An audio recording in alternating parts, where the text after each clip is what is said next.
Thank you for having me. My name is Jason Negro. I am the head football coach at St. John Bosco High School. As Mrs. Meza said, I am entering my 10th year. I'm a graduate of St. John Bosco, class of 1991.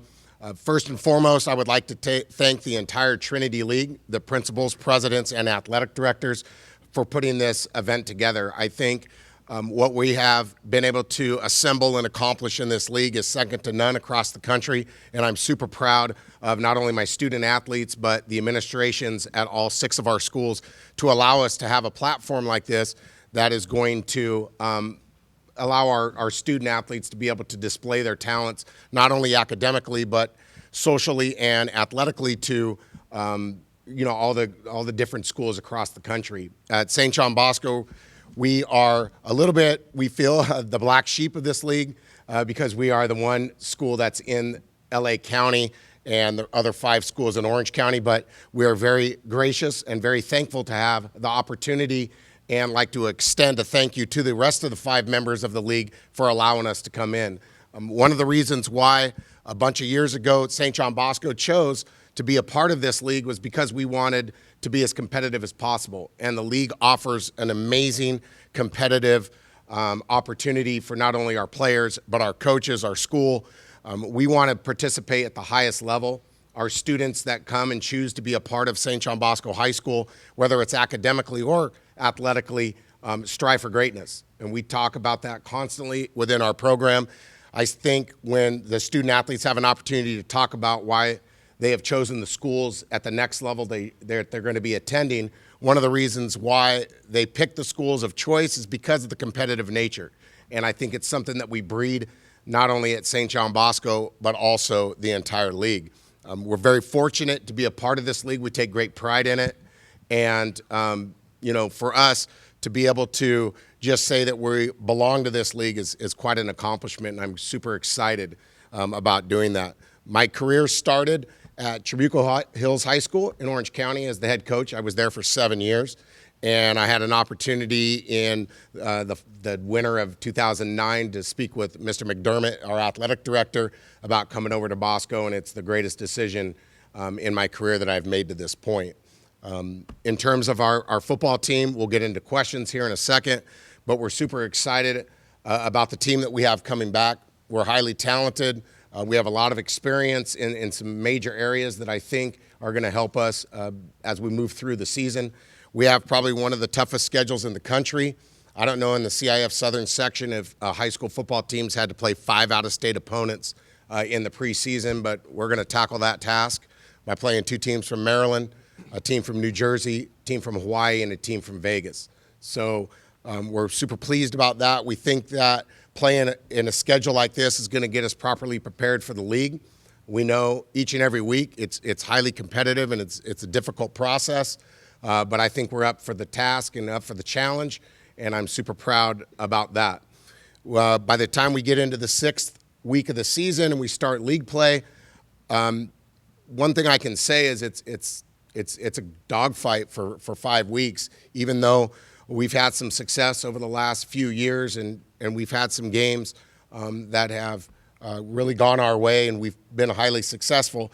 I don't think that the preparation or the lack of work that we put in has really diminished any at all. And I think the league is getting stronger as a whole. I think we have an amazing list of coaches that make up this league, might be some of the best coaches in the country. So it's pretty unique to be a part of that. At this time, I think I've covered everything. This is new for me. I've never been a part of a media day experience. My student athletes either, but I'm confident that they're going to be able to talk about our school and display what is really great about St. John Bosco. So I think we're going to go ahead and start with questions for me first, and then I'll introduce my student athletes. All right. Hey, Jason. Hi, Steve. How you doing? I'm great, thank you. Hey, how hard is it to do a non-league schedule nowadays? Do you get turned down a lot by local guys, and would you rather be playing more local people? I think the goal is always to play local people as much as you can. It just makes it a little bit easier for not only scheduling purposes, transportation purposes, financially. but also for our parents. A couple years ago, we played 2 games out of state, one in Florida and one in D.C., and I forgot that now all of a sudden all my families have to try to travel to the East Coast twice to see their sons play, and that's not something that we really want to do. But I think that we've built the program to a point to where we have to. So scheduling it has been very difficult. I try to keep it local as much as I possibly can for the benefit of my families and our school community. But we're certainly not opposed to playing the best people possible. Now that we have our stadium, it's a lot easier to bring people in, and I think that's going to help us in the long run. Is it frustrating, you know? It's a little bit frustrating, I would say, but it's something that we've created. And I'm certainly not going to apologize for that. I'm really proud of what we've been able to do. And I also give a lot of credit to those schools that step up to play us when they have the opportunity to do so. Mm-hmm. Yes, sir. Hey, Jason Connor, Morissette School of the Flag. Like any team, the goal is to win section and state championships. What is special about this core that makes you think that this group can get it done this year? The experience that they have. These guys have played a lot of football games. We've played 14 games and 15 games in their career over the past 3 years. So going into their senior year, I know that I have really good leadership. These guys understand it. They get it. It's a culture that we have built. And you hope that it just continues to progress as you go from year in and year out. And there's very little change in terms of their approach that we take as a program. And these guys understand that, and they get our guys in alignment and the way we need it. And as we progress forward, they really understand what needs to come from me as the head guy. It trickles down to them as the players and the kind of the captains of our team, and then it kind of just permeates through the entire program. So it's something that we've built and want to continue to do so. Mm-hmm.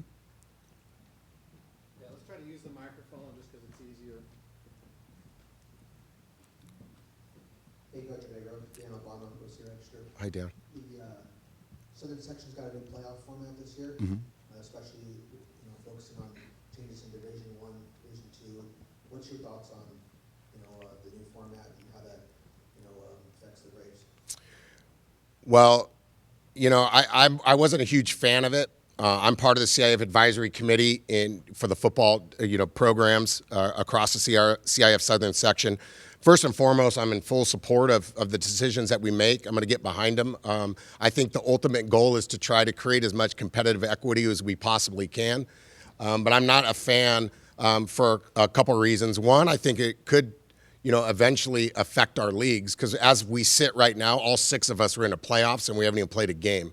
I don't think that's right. I think that is not really breeding competitiveness. And, some of the teams could be in Division I, some could be in Division II. And I think as you get to weeks, 8, 9, and 10 of the season, if you feel that your program might be on that bubble, what is going to motivate you, to play your guys to play up into Division I, where you might be that 8th, 7th, 6th seed versus being a number 1, 2, or 3 seed down in Division II. So I'm not a huge fan of just gifting people playoff opportunities, and I think 24 teams have been gifted a playoff opportunity before even playing a game. Not excited about that, but like any good thing, in sports, we're going to try to progress and move forward, and hopefully we're going to use this, collect some data, and then over the next couple of years tweak it to where it's best for all parties. Just follow up, is there a couple tweaks that you think you'd like to see? Maybe adding more teams into the possible mix where not all the teams make it, things like that? Yeah, I don't think the process at which we're going now, where it's just you're guaranteed to be in the playoffs, is appropriate. I think that needs to be changed. Hopefully we'll take a look at that. I also don't like the fact that there's Division I is only 8 teams, because it's not fair to my student athletes or the other 8 teams that we're only offered 3 playoff opportunities just because we happen to have really good programs and we worked hard to get to where we're at. So we've been eliminated a playoff opportunity to play only 3 playoff games versus 4. Division II through 14 are having 4 opportunities for their schools and things like that. We don't have a regional game in our division, and then we have the state game. So it seems like there's a constant move to try to take the best teams in the division or the best teams in the state and eliminate as many games and teams from competition possible. And as a whole, I don't think that's the best thing. That's just my personal opinion, but we're going to play our schedule. We're going to play the playoffs as hard as we can, and we're going to support the decision of the CIF Southern Section.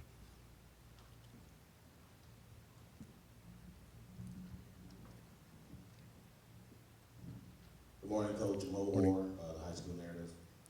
Being that the Trinity League is very competitive, how is it that you need the rest of the league to be do well, you know, outside of you playing against them? Do you root for the other teams in the Trinity League? How does that kind of play out for you? I think it's super important for the rest of the teams to be as highly competitive as possible. You know, we want to make sure that the league stays relevant, not only in California, but I think on a national front. You know, we want to have an opportunity to win state titles, but winning national titles is something that I think is within our grasp because of the platform that the Trinity League offers us. And so if all 6 teams, are competitive and all 6 teams are playing at a high level, that's bodes well for the entire league as a whole. And I definitely root for the other teams when they're in their non-league competitions, but our schedules sometimes get skewed because we got to play each other. And sometimes we have losses on there that other leagues may not have. But at the end of the day, I think our league is highly respected across the country, at least in the football department. So, yes, I'm a big supporter of our schools, and I hope they win as many games as possible.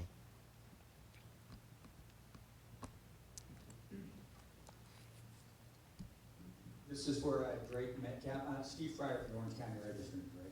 Good to see you. Good to see you. Who's that one guy in the league that's just a tough matchup for you? You're already thinking about him. You know, it's really from week to week. I kind of tend to scout my opponent that I'm going up against, and it's basically based on whoever I'm going against. I give it my best, and I don't really have a top guy that I'm looking to go against because I want to take my wrath out on every single guy I line up against, and that lines up against me. So there's really not one specific guy that I like to go against because football's football. I love getting out there and beating the heck out of another guy. So there's nobody out there that last year the guy just gave you a handful, and you're looking forward to maybe just matching up against. Yeah, no name out there. There's a lot of guys that I'd love to go up against again. I respect all the players in the league. I loved playing against Brew McCoy. Unfortunately, he's at USC now. He's graduated, but it's just a lot of the guys that I went up against last year that were pretty good graduated. But a lot of the guys from camps I loved going against as well. That I'd love to get a few other chips at again. But it's hard to because we don't play teams from Atlanta, or we don't play teams from like schools that are at these rivals camps and stuff like that. It kind of just all falls into place. So I'm looking to go against all the guys that line up across from me this year, and I know my teammates are feeling the same way about our opponents this year. Thank you.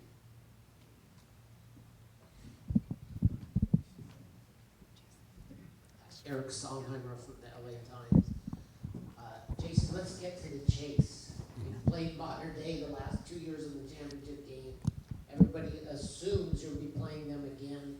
How do you keep your team focused week to week on the task at hand? Because you've spent countless hours on your own, being motivated because you've lost the championship game. So how do you turn it into your players having that same hunger as you and the coaching staff have to turn that around? Well, I know it's cliche, but I mean, we really take it week by week approach. And I think if you create the schedule that we've been able to create, obviously we can't look past DeMatha. I mean, they're a pretty good team out of Maryland. And I think that the kids obviously know the modern day game is the 25th and potentially the CIF title game. That's always a goal. And I think that if every team in the league had the same aspirations, they should be thinking the same things. They got to kind of circle those teams that they know they're going to have to beat and potentially have to beat them twice.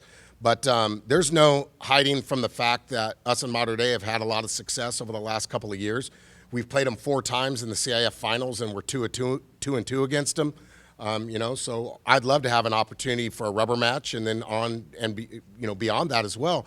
But I'm certainly not going to overlook opponents. I'm certainly not going to overlook the teams in our league or in the non-league because, our first goal is to go undefeated in the non-league, win the Trinity League, a CIF title and then try to play De La Salle in the state. So if we're able to accomplish that and we take each one of those phases as a different entity, I think our kids are going to continue to stay focused. And we've played in the CIF finals 6 times over the last 6 years, and I think the approach is going to be the same by my staff as well as the players. If we're fortunate enough to get there and win enough games, then we're going to take a game-by-game approach, and I think our kids understand what we're trying to accomplish.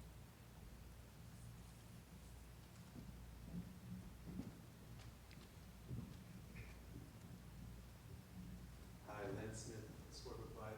Question for Jason and any players who want to comment. The national spotlight is nothing new to you guys, and it's not going anywhere.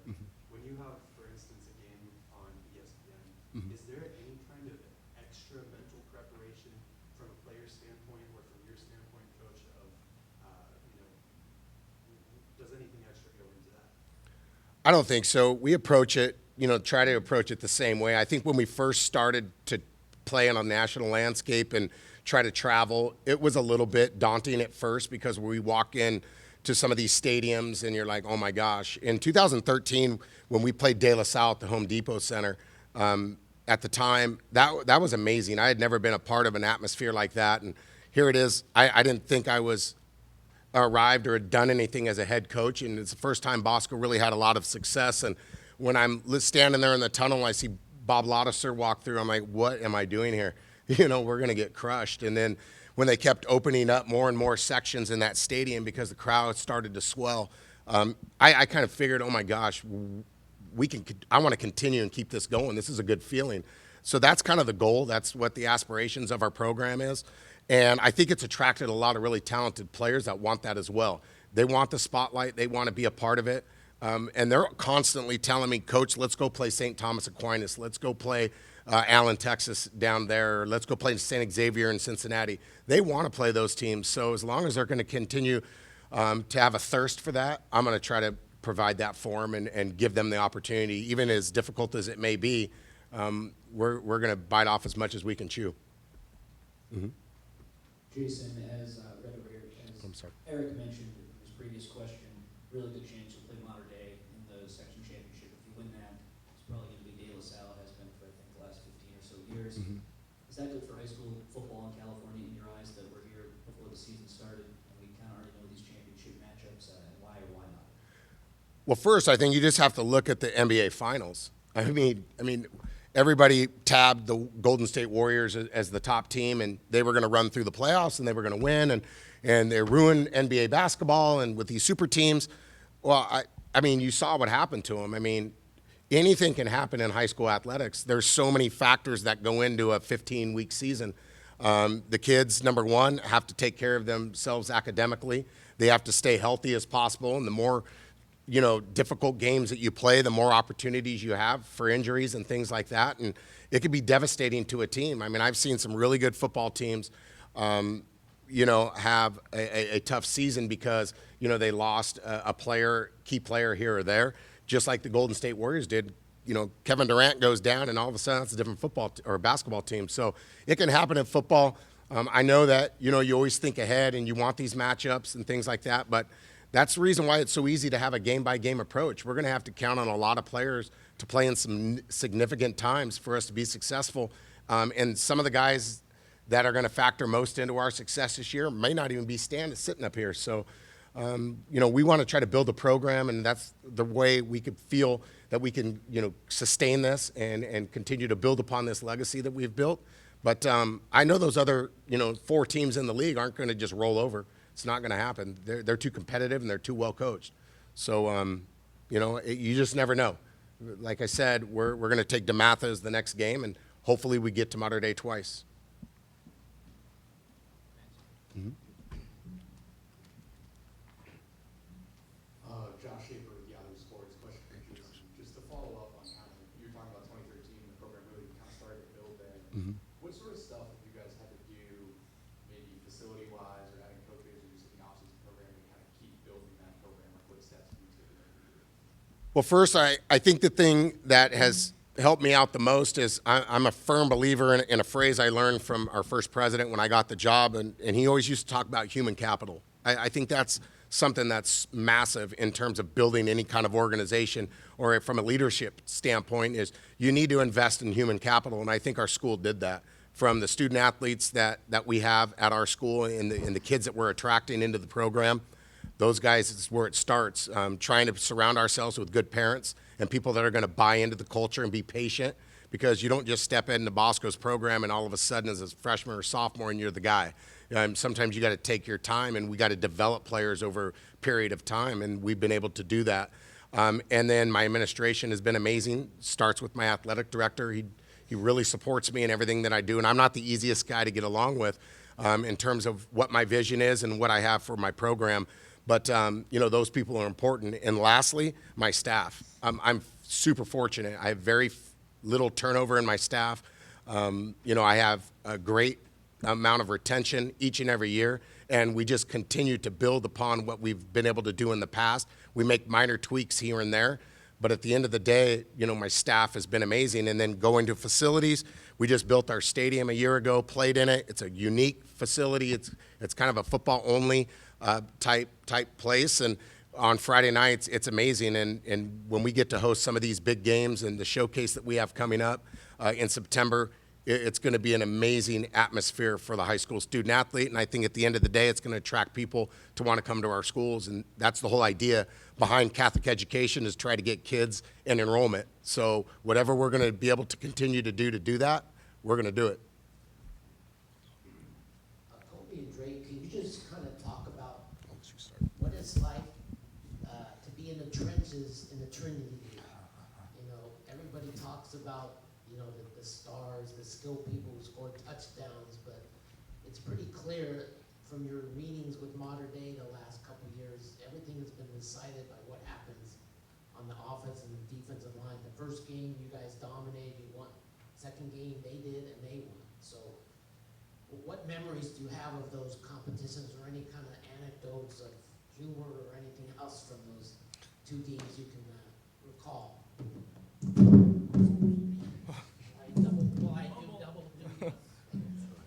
Well, for being at the D-line, I mean, we of course we won the first game, we lost the second, but it was only, I think for us, it was based on how we executed each play and every play. I mean, some plays, I remember I made a few mistakes. I made great plays as well, but some of those like decision making I could have changed and maybe changed the outcome of those games.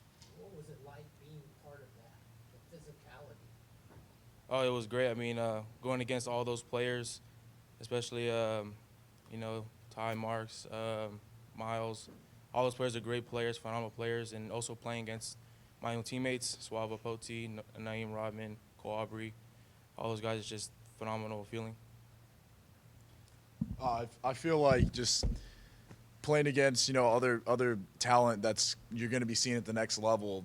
Being in the Trinity League, you can almost expect that you're going to see the guy across from you playing at the next level, whether it be in your league, in collegiate football, or in another division or league.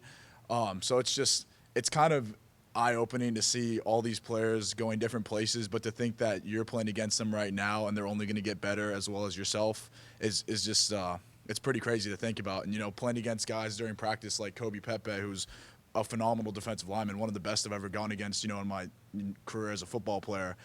It just makes me better every day, and it's awesome just to see all the different talent, but just fun memories go on just in the trenches. You hear every name in the book out there on the field between the whistles and sometimes before. So it's just a dog-eat-dog world out there. It's physical as hell, and you got to be nasty and mean, and that's why I love it. You want to be the meanest guy out there on the field at all times, and you're going against the best of the best. So that's why I love the Trinity League in the trenches. You're not 300 pounds. Right. You're facing a lot of big guys. Right. How do you overcome that? Yeah, just as my coach says, and my offensive line coach Adam says, size isn't everything. You got to have technique, and that's what surprised my coaches and my parents a lot with me getting recruited. Is I'm a 275-pound lineman. How am I going to the next level? And it's just all technique. You can be the biggest guy you want, but if you have technique. If you don't have technique, you're not going to be able to do too much on the field. So that's what I really pride myself in, and my nastiness as well. So that's what I take pride in, going against these 315-pounders on the field.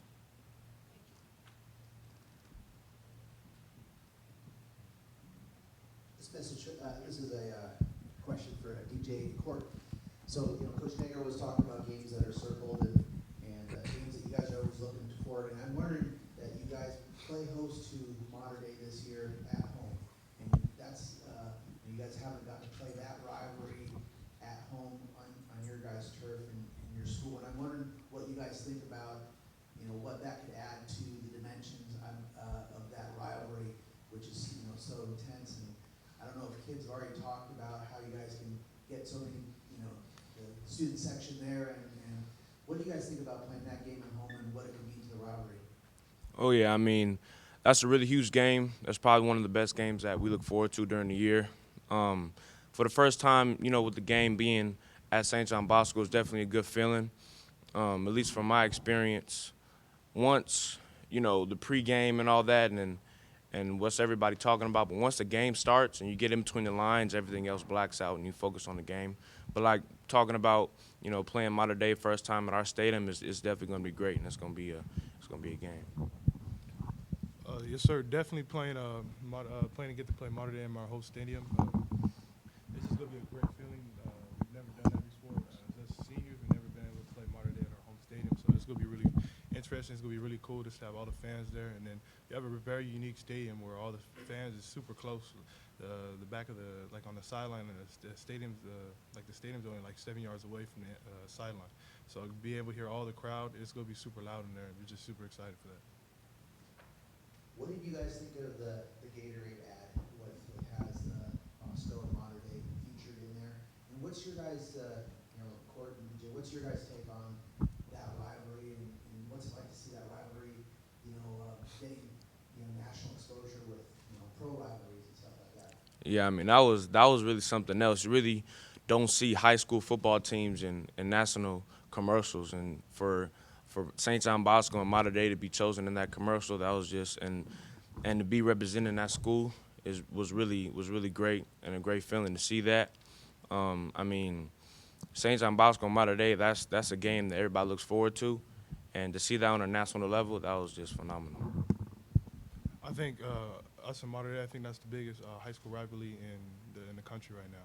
Just be able to, I think the Gatorade commercial just shows that we are the two high schools that they picked to be able to have the rivalry in football. I think that just shows the testament of the Trinity League, and how much good players have come out of both of those schools, and just to show just the talent that we have.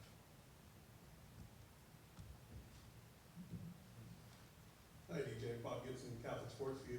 Obviously, your recruitment, one of the most talked about in the nation leading up to this season. How important was it for you to kind of get that out of the way, make your choice, and not have that kind of hanging over this coming season? That was the whole point, just to get it out the way and make sure I was done, so I could just focus on the season this year, just be with my brothers. I didn't want to have I didn't want to have any distractions going to the season, distracting the team or distracting me, on just focusing just on my senior season and just playing this year. Mo Orr, High School Narrative. This question is for the panel. A couple years ago, you were out hunting teams like Mater Dei, and now you're the hunted. How does that feel, and how do you prepare for something like that for the season?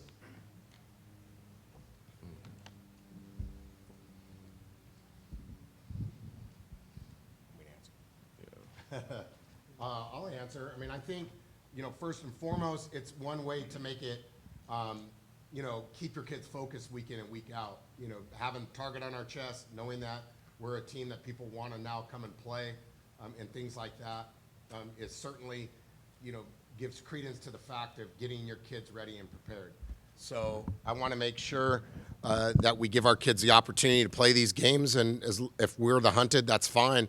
It just makes my pregame speeches a little easier.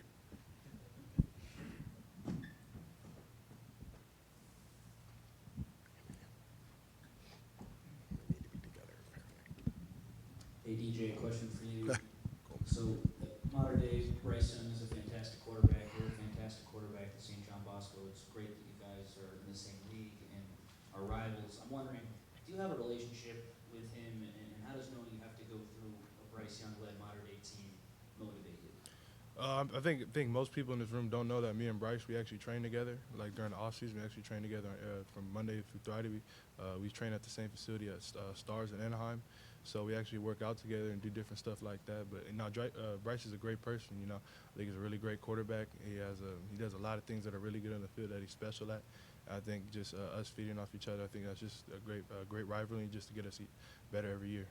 When you guys train together, what's that experience like? And just can you kind of take me through what you guys do on a day-to-day? Is there something that he does really well that maybe you try to emulate and vice versa? It must be a great experience for both you guys. Yeah, I think so. I think we just work out together at Stars. I think just seeing just different ways that we work out and just different things that we're good at, I think we just feed off each other and just try to make each other better and just trying to be the best person we can be. Thanks. So.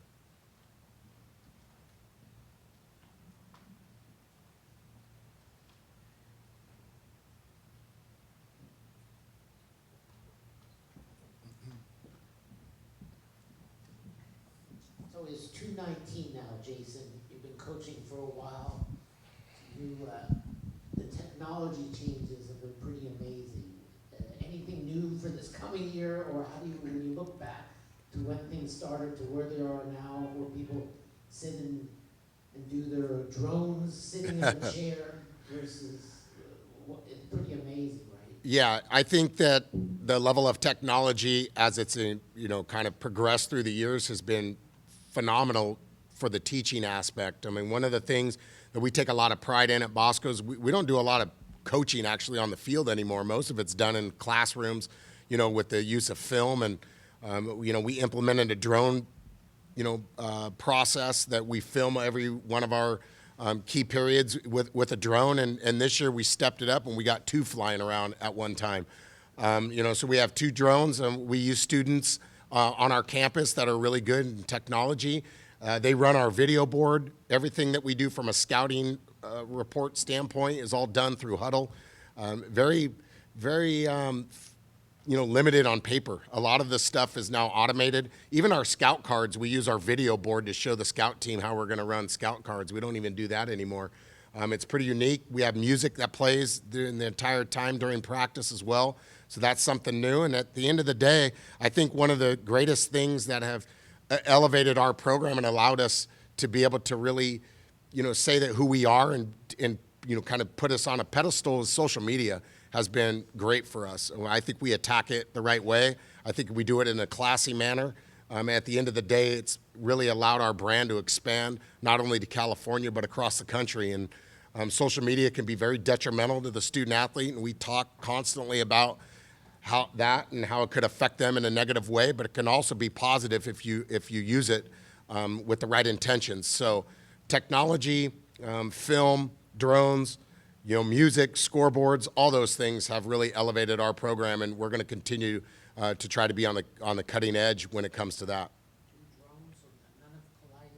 No, Jessie actually, she crashed one at the Mission Viejo tournament, but we got it fixed, and it's not her fault. Our managers couldn't make it, so she hit a fence right above a pop-up tent by her parents, and the film of that was actually cool because we captured it as the poor little guy was hitting the fence. But no, technology has been great. We haven't hit any kids yet, so we're going to continue to do that because I think as a teaching tool, these guys really can become better, athletes by having the use of film.